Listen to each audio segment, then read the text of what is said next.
Selamat datang kembali di sesi pembahasan kita. Kali ini kita bakal bongkar satu buku keren yang relevan banget nih sama kondisi bisnis sekarang. Judulnya The Digital Transformation Playbook, ini karya David L. Rogers. Topiknya ya transformasi digital. Tapi tunggu dulu, jangan langsung kebayang server canggih atau coding yang rumit gitu ya. Justru poin utama dari Rogers ini agak mengejutkan. Transformasi digital tuh intinya bukan soal teknologi. Aneh ya kedengarannya. Iya kan? Ternyata, ini lebih dalam lagi, ini soal strategi dan pola pikir baru. Jadi lebih kayak upgrade software di kepala kita gitu, bukan cuma upgrade hardware kantor. Jauh lebih fundamental rasanya. Persis. Teknologi itu ya bisa dibilang hanya pemicu atau mungkin enablernya lah ya. Yang benar-benar digoyang itu cara kita mikirin strategi bisnis. Nah, Rogers ini memetakan ada 5 area atau domain strategi yang lagi diobrak-abrik sama era digital ini. 5 domain ya, apa Hmm, aja tuh? 5 domain itu adalah pelanggan, terus persaingan, data, lalu inovasi, dan yang terakhir nilai. Nah, kita akan coba bedah satu-satu nih.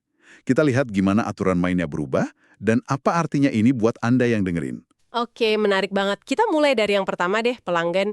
Dulu kan kita seringnya anggap pelanggan itu kayak target pasif ya. Kita sebar iklan, ya berharap mereka nyangkut gitu. Tapi sekarang kayaknya beda banget ya. Beda total. Pelanggan sekarang itu harus dilihat sebagai jaringan. Jaringan yang hidup.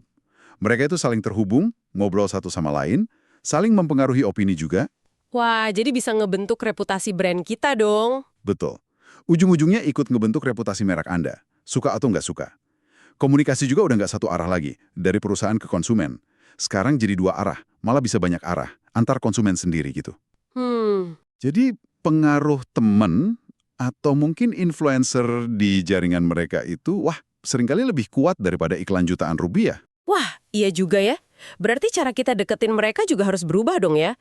Konsep kayak corong pemasaran atau marketing funnel yang lurus itu dari tahu produk sampai beli itu masih relevan nggak sih? Konsep dasarnya mungkin masih ada, tapi praktaknya jadi jauh lebih kompleks, nggak lurus lagi. Jalur pelanggan buat beli sesuatu, atau path to purchase istilahnya, sekarang bisa muter-muter kemana-mana. Muter-muter gimana tuh? Ya bisa aja dia lihat di Instagram dulu, terus cari info di Google, bandingin harga di marketplace, tanya temen di WhatsApp, baru akhirnya beli di toko fisik. Atau malah kebalikannya. Oke, oke. Banyak banget titik kontak atau touch point-nya. Nah, makanya Rogers ini menyoroti pentingnya kita paham perilaku inti pelanggan di jaringan digital ini. Perilaku inti ada apa aja tuh perilakunya? Ada 5 yang utama menurut Rogers. Pertama, akses. Mereka itu pengen akses serba cepat, mudah, kapan aja, di mana aja. Nggak mau ribet pokoknya. Oke, akses. Kedua, engage. Mereka nggak cuma mau dijualin produk, tapi mau konten yang menarik, yang relevan, yang bikin mereka terlibat gitu. Engage. Ketiga, customize. Pengennya sih tawaran atau pengalaman yang pas buat mereka pribadi, bukan yang satu ukuran untuk semua. Personal ya. Iya. Keempat, connect. Mereka punya dorongan buat terhubung, baik sama pengguna lain atau bahkan sama mereknya langsung. Oke. Dan yang kelima, ini menarik. Collaborate. Bahkan kadang mereka mau ikut berkontribusi, misalnya kasih ide produk atau bikin konten bareng. Wah, collaborate. Sampai segitunya ya. Ada contoh nyata nggak gimana perusahaan bisa memanfaatin ini? Ada contoh menarik itu Maersk Line, tahu kan? Perusahaan kargo raksasa itu. Oh iya, yang kapal kontainer gede itu kan? Bisnis B2B banget. Betul, B2B, serius. Siapa sangka mereka bisa sukses pakai media sosial. Ternyata mereka aktif banget connect. Mereka cerita hal-hal unik dari kru kapal mereka di seluruh dunia. Terus hasilnya? Hasilnya, mereka nggak cuma bangun citra merek yang lebih manusiawi, tapi juga dapat leads loh, prospek penjualan baru dari interaksi itu. Wow. Ini bukti kalau pelanggan, bahkan di B2B, itu bukan sekadar angka transaksi. Mereka potensi aset strategis. Jadi intinya kita harus lihat pelanggan sebagai partner ya. Bukan cuma sebagai, maaf, dompet berjalan gitu. Betul sekali. Mereka bisa jadi sumber ide, bisa jadi tester produk, bahkan jadi marketing gratis paling efektif kalau kita bisa kelola jaringannya dengan benar ya. Tepat. Pertanyaannya jadi, gimana cara kita manfaatin jaringan ini secara strategis? Oke, itu baru domain pertama ya pelanggan. Gimana dengan domain kedua, persaingan? Katanya ini juga lagi diobrak-abrik nih. Betul sekali. Kalau dulu kan peta persaingan itu relatif jelas ya. Anda tahu siapa lawan Anda, biasanya pemain sejenis di industri yang sama. Ford lawan GM, Unilever lawan P&G, gitu kan? Iya, jelas. Sekarang, wah, jauh lebih cair. Ancaman terbesar itu bisa datang dari pemain di industri yang benar-benar beda. Itu yang disebut kompetitor asimetris. Dari industri beda ya? Iya. Atau, hati-hati juga, mitra bisnis Anda sendiri bisa tiba-tiba jadi pesaing. Karena mereka memotong jalur Anda ke pelanggan, istilah kerennya disintermediasi. Memotong jalur. Maksudnya gimana tuh disintermediasi? Disintermediasi itu sederhananya gini deh. Kalau dulu Anda butuh perantara buat menjangkau pelanggan akhir, nah si perantara ini, atau bisa juga pemain baru, nemu cara buat langsung berhubungan sama pelanggan akhir Anda, tanpa lewat Anda lagi. Oh, Ini sering terjadi karena teknologi digital itu mempermudah koneksi langsung tadi. oke, paham. Terus soal kompetitor dari industri lain itu gimana ceritanya? Nah, ini terkait erat dengan munculnya model bisnis yang kuat banget di era digital. Platform. Coba dipikirin Airbnb. Oh iya, Airbnb. Mereka kan nggak punya hotel sama sekali, tapi bisa nawarin kamar lebih banyak dari jaringan hotel raksasa manapun. Kok bisa? Gimana tuh? Karena mereka itu bukan jual kamar. Mereka membangun platform yang menghubungkan dua sisi pasar. Orang yang punya kamar, si tuan rumah, dan orang yang butuh penginapan, si tamu. Nilai utamanya ada di situ, di memfasilitasi interaksi ini. Ah, oke. Dan kekuatannya ada di network effects itu ya, efek jaringan. Yang katanya makin banyak pengguna di satu sisi, makin menarik buat pengguna di sisi lain. Tepat sekali. Semakin banyak pilihan rumah di Airbnb, ya semakin banyak tamu yang tertarik. Iya, ya. Semakin banyak tamu yang cari penginapan, ya semakin banyak tuan rumah yang mau gabung. Ini kayak efek bola salju gitu. Bikin platform yang udah besar jadi makin susah disaingi. Dan platform ini bisa datang dari mana aja ya, nggak harus dari industri perhotelan tradisional. Betul. Ini mengubah cara kita melihat aset. Aset terpenting itu nggak harus berupa fisik atau dimiliki sendiri lagi sekarang. Contoh lain mungkin kayak hubungan Apple sama Samsung kali ya. Di pasar ponsel mereka kan musuh bebuyutan tuh. Sengit banget. Tapi di sisi lain, Samsung justru jadi pemasok penting komponen layar buat iPhone. Jadi bisa bersaing sekaligus kerjasama gitu ya. Istilahnya apa tadi? Co-opetition. Itu contoh bagus co-opetition. Jadi ya landscape persaingan sekarang memang kompleks. Kita harus melihat lebih luas lagi. Coba tanyakan, siapa lagi sih yang sebenarnya coba memecahkan masalah yang sama untuk pelanggan saya? Walaupun mungkin caranya beda banget. Terus apakah saya bisa nebeng di platform yang udah ada? Atau malah harus mikir bikin platform sendiri? Ini pertanyaan strategis yang penting banget sekarang. Oke, jadi pelanggan berubah jadi jaringan dinamis, persaingan jadi lebih cair, dan didominasi platform. Nah, perubahan ini pasti nggak lepas dari peran data ya, domain ketiga. Gimana buku ini melihat peran data sekarang? Kok kayaknya semua orang ngomongin data terus? Iya, bener. Buku ini bilang, kita sekarang ini kayak berenang di lautan data. Data dari mana-mana. Media sosial, sensor di alat-alat, riwayat belanja online, klik di website, interaksi di aplikasi, jumlahnya luar biasa banyak. Kebanjiran data malah ya?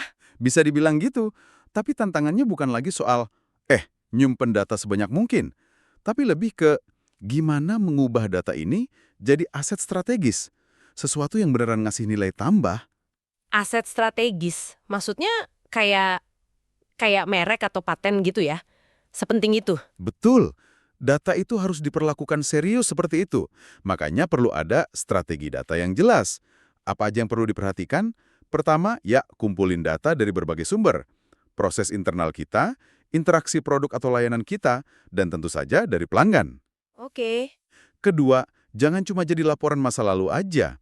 Data itu harus dipakai untuk prediksi, untuk pengambilan keputusan ke depan. Jadi buat ngeramal gitu ya? Kurang lebih begitu, tapi berbasis data. Ketiga, pakai data sebagai bahan bakar inovasi, buat nemuin produk atau layanan baru. Inovasi dari data. Ada contohnya nggak? Biar lebih kebayang nih. The Weather Company, TWC, itu contoh klasik yang sering disebut. Data cuaca mereka itu kan banyak-banyak. Tapi nggak cuma buat bikin ramalan cuaca di TV atau aplikasi. Terus diapain? Mereka mengemas ulang data itu jadi produk spesifik. Misalnya, kasih peringatan dini badai es ke perusahaan asuransi, biar mereka bisa antisipasi klaim. Atau kasih prediksi penjualan payung ke toko retail berdasarkan ramalan hujan di area tertentu. Data jadi produk baru yang sangat bernilai. Wah, keren ya. Iya. Nah, yang keempat, ini sering jadi tantangan di banyak perusahaan. Menghubungkan data yang tersebar di silo-silo departemen. Marketing punya data sendiri, sales punya sendiri, operasional beda lagi. Padahal kalau digabung, wah, insight-nya bisa jauh lebih kaya. Ah ya, itu masalah klasik banget. Sering dengar juga nih istilah big data. Apa ini? Cuma buat perusahaan raksasa aja yang punya data seabrek-abrek gitu? UKM nggak relevan dong? Nah, ini mitos yang perlu diluruskan nih. Big data itu bukan cuma soal volume atau jumlah data yang besar aja. Yang lebih revolusioner sebenarnya adalah kemampuan kita sekarang ini buat mengolah data yang tidak terstruktur. Data tidak terstruktur. Contohnya apa tuh?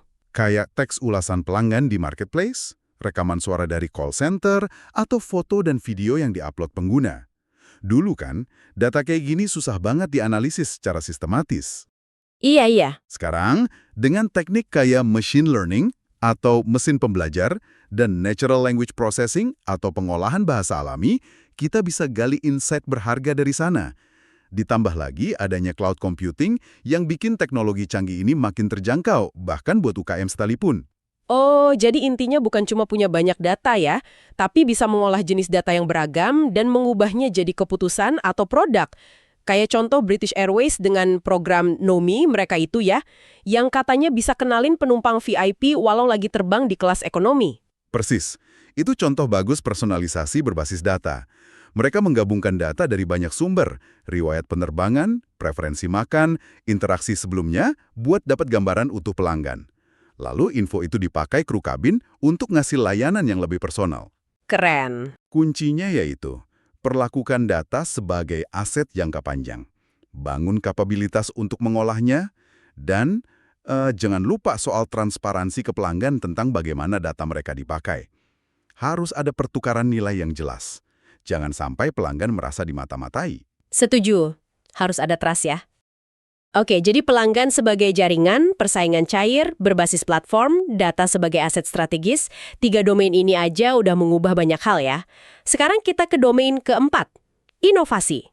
Gimana cara berinovasi di era digital ini menurut Rogers? Apa bedanya sama cara lama yang mungkin kita kenal? Bedanya signifikan banget. Lupakan deh siklus inovasi model lama yang panjang, mahal, terus serba direncanakan dari A sampai Z di ruang rapat. Era digital ini menuntut pendekatan yang jauh lebih lincah. Intinya, eksperimen cepat dan belajar terus-menerus. Eksperimen cepat ya? Iya, fokusnya itu geser. Bukan lagi menciptakan produk sempurna di awal, tapi lebih ke menguji asumsi paling berisiko secepat dan semurah mungkin. Belajar dari pasar langsung. Kedengarannya kayak buat startup aja ya. Apa perusahaan besar bisa juga menerapkan ini? Kan biasanya birokrasinya lebih rumit. Justru ini penting banget buat semua, termasuk perusahaan besar yang mungkin udah mapan. Contohnya Intuit, waktu mereka bikin layanan Fasel buat petani di India. Idenya kan bagus tuh, bantu petani dapat info harga pasar biar nggak dipermainkan tengkulak. Iya, mulia idenya. Tapi timnya nggak langsung bikin aplikasi canggih berjuta-juta dolar. Mereka turun ke lapangan, bikin prototipe super sederhana, kirim info harga via SMS, manual. Bayangin manual. Manual? Iya, tujuannya. Cuma buat ngetes asumsi dasar. Petani beneran butuh info ini nggak? Mereka mau pakai nggak kalau dikasih? Agen pasar mau kasih data harga nggak? Dari SMS manual itu, mereka dapat banyak pelajaran berharga dengan biaya minimal sebelum investasi besar-besaran. Ini contoh bagus filosofi, jatuh cinta sama masalahnya, bukan sama solusinya. Wah, menarik banget. Jadi nggak harus langsung bikin yang wah gitu ya. Fokus ke pembelajarannya. Terus ada jenis-jenis eksperimennya gitu nggak sih? Rogers membagi jadi 2 tipe utama. Pertama, namanya Convergent Experiments. Ini tujuannya lebih ke optimasi, mencari jawaban terbaik dari beberapa opsi. Contoh paling umum itu A/B testing. Ada uji 2 versi dari sesuatu, misalnya judul email atau warna tombol di website, lalu lihat mana yang hasilnya lebih bagus secara kuantitatif. Oke, A/B testing. Sering dengar itu. Nah, yang kedua itu Divergent Experiments. Ini lebih buat eksplorasi ide baru yang mungkin masih abu-abu bentuknya.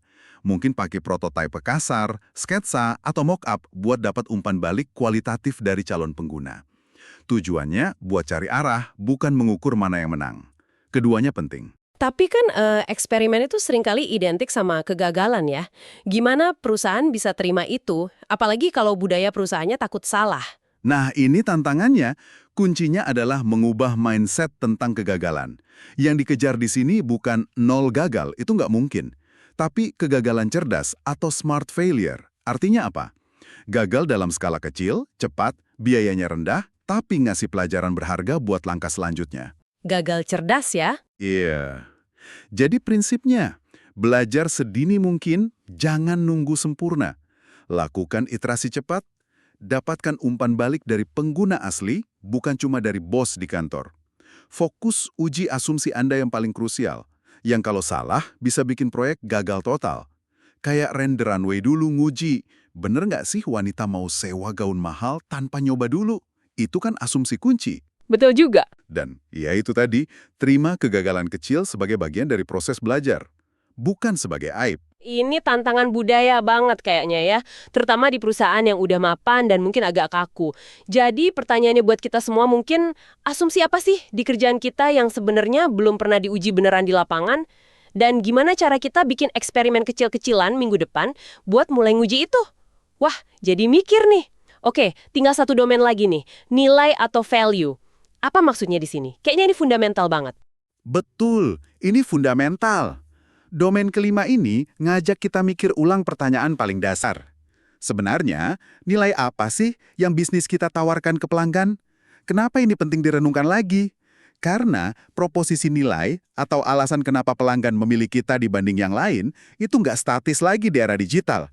Bisa cepat banget usang atau nggak relevan. Contohnya kayak industri musik itu ya. Dulu nilai utamanya mungkin di kualitas suara CD fisik dan kepemilikan. Terus diganggu Napster yang kasih nilai beda, akses instan dan pilihan luas, walau ilegal. Terus Apple datang dengan iTunes, kasih nilai baru lagi. Legal, mudah, bisa beli per lagu. Nilainya geser terus kan? Contoh yang pas banget. Bisnis itu harus terus-menerus bertanya pada dirinya sendiri. Kebutuhan pelanggan mana sih yang lagi kita penuhi? Apa kebutuhan itu masih sama dengan 5 tahun lalu? Atau udah berubah? Dan gimana teknologi baru bisa bantu kita ciptain nilai baru atau cara baru untuk menyampaikannya? Jadi harus proaktif ya? Harus. Contoh lain deh, agen properti. Dulu nilai utama mereka itu apa? Akses ke listing rumah dijual. Itu aset mereka. Sekarang, info listing kan banyak banget di internet, gratis lagi. Iya. Tinggal googling aja. Nah, agen yang bisa bertahan dan berkembang adalah yang bisa geser proposisi nilainya. Mungkin jadi penasehat ahli soal lingkungan sekitar rumah, jadi negosiator handal, atau jadi pemandu proses KPR yang seringkali rumit itu. Mereka menawarkan nilai baru yang relevan dengan kondisi sekarang. Dan adaptasi ini bagusnya dilakukan sebelum kepepet ya, sebelum omset anjlok. Kayak cerita Facebook itu, mereka sadar ancaman pergeseran ke mobile waktu mereka masih jaya banget di desktop. Terus mereka gerak cepat, rombak total aplikasi mobile dan model iklannya, walaupun awalnya mungkin ngorbanin pendapatan desktop. Tepat sekali. Jangan nunggu sampai bisnis utama tergerus baru panik dan reaktif. Ini soal melihat lebih jauh dari produk kita saat ini. Coba definisikan ulang nilai kita dari kacamata pelanggan yang terus berubah. Jadi, coba deh, renungkan. Proposisi nilai bisnis Anda sekarang ini masih kuat nggak? Ada ancaman dari mana?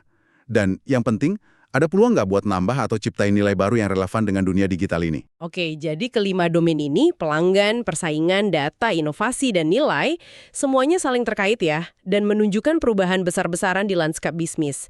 Dan ujung-ujungnya, perubahan ini sering banget memunculkan apa yang disebut disrupsi. Nah, ini istilah yang sering banget kita dengar, tapi kadang kayaknya kurang pas dipakainya. Buku ini ngasih definisi yang jelas nggak sih soal disrupsi itu apa? Iya, buku ini cukup clear soal ini.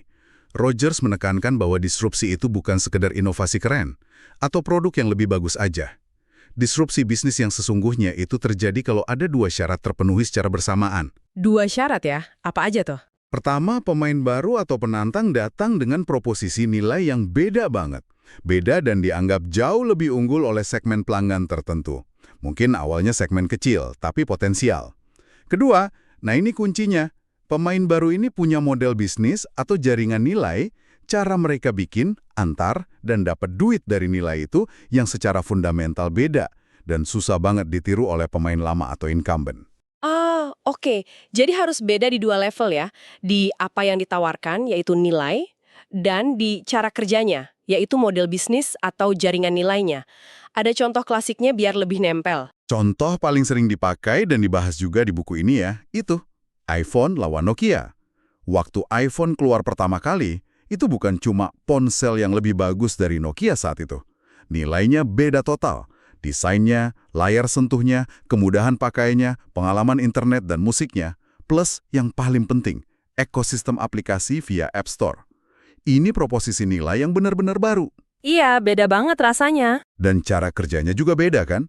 Kerjasama erat dengan operator, model App Store yang melibatkan ribuan developer luar sebagai mitra inovasi, cara jualnya. Ini jaringan nilai yang Nokia dengan struktur organisasi, proses bisnis, dan hubungan pemasoknya saat itu nggak bisa atau lambat banget buat niru. Itulah kenapa disebut disrupsi. Bukan cuma karena iPhone lebih canggih. Oke, jadi jelas banget bedanya ya. Harus ada diferensiasi ganda tadi, di nilai dan di cara kerja. Nah, dari semua pembahasan kita soal 5 domain dan disrupsi ini, kelihatan banget ya kalau transformasi digital itu emang perjalanan strategis ya, bukan cuma soal pasang aplikasi baru atau upgrade sistem IT.